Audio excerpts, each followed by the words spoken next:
I will talk about how can you enable this sign or know how you can do that on your CallApp. So you just follow these ways, then it's going to work with you.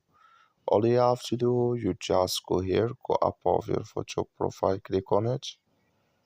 So then it's going to show for you a list like this here. Then all you have to do now, just go here above this sign, click on it.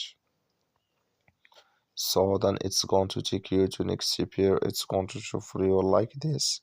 You click here on notifications, just click on it. Then you come here to show spam blocked call notification. Click in this sign here. Like you see this color show for us, that's mean show spam blocked call notification enable with us now. That's all you have to do. That's all. Thank you for watching. Don't forget to support us by liking and subscribe. So that's all. Thank you for your watching.